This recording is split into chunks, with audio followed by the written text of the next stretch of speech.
साहब, जिस तरह से तहरीक इंसाफ के वफ्द की मौलाना फजल रहमान से मुलाकात हुई है, इत्तेहाद पर भी गौर किया जा रहा है, आपको क्या लगता है कि ये जो माजी की तलखियां हैं ये गुर्बत में ढल पाएंगी?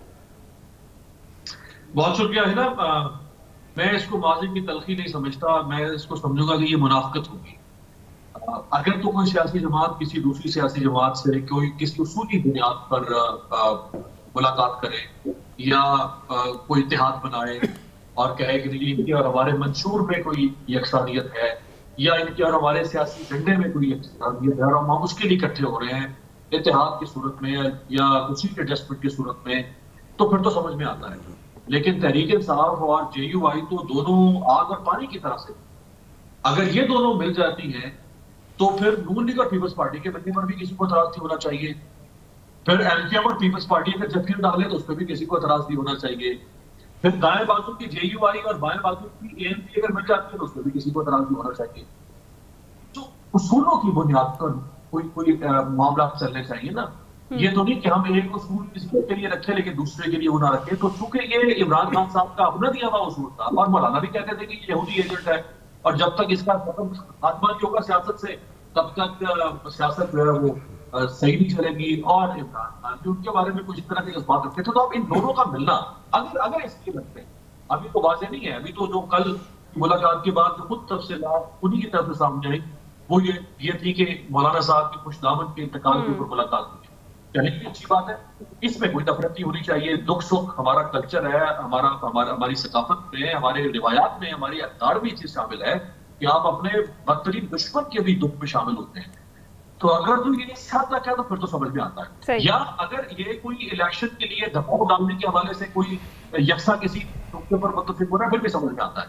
अगर ये उससे ज्यादा है तो फिर ये मुनाफिकत मैं तो समझूंगा। मैं इसको ठीक है साहब, जिस तरह से तहरीक इंसाफ के वफ्द की मौलाना फजल रहमान से मुलाकात हुई है, इत्तेहाद पर भी गौर किया जा रहा है, आपको क्या लगता है कि ये जो माजी की तलखियां हैं ये गुर्बत में ढल पाएंगी? बहुत शुक्रिया है ना। मैं इसको माजी की तलखी नहीं समझता, मैं इसको समझूंगा कि ये मुनाफिकत होगी।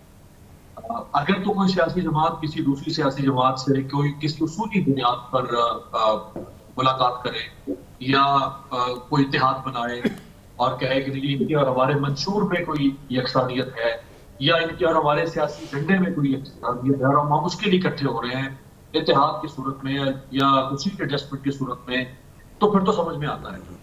लेकिन तहरीक इंसाफ और जेयूआई तो दोनों आग और पानी की तरह से, अगर ये दोनों मिल जाती हैं तो फिर नून लीग और पीपल्स पार्टी के बनने पर भी किसी को एतराज नहीं होना चाहिए। फिर एलकेएम और पीपल्स पार्टी अगर जत्थियां डाले तो उस पर भी किसी को एतराज नहीं होना चाहिए। फिर दाएं बाजू की जेयूआई और बाएं बाजू की एएनपी अगर मिल जाती है तो उस पर भी किसी को एतराज नहीं होना चाहिए। तो उसूलों की बुनियाद पर कोई कोई मामला चलने चाहिए ना।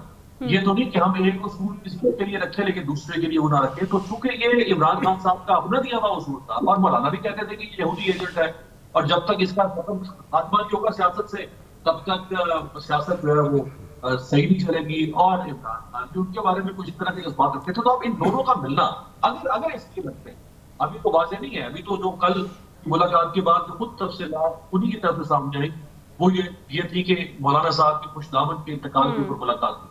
चलिए भी अच्छी बात है, इसमें कोई नफरत नहीं होनी चाहिए। दुख सुख हमारा कल्चर है, हमारी सकाफत में, हमारे रिवायात में, हमारी अखबार में चीज शामिल है कि आप अपने बदतरीन दुश्मन के भी दुख में शामिल होते हैं। तो अगर तो ये साथ रखा तो फिर तो समझ में आता है। या अगर ये कोई इलेक्शन के लिए दबाव डालने के हवाले से कोई यकसा किसी नुक्ते पर मुत्तफिक हो रहा है फिर भी समझ में आता है।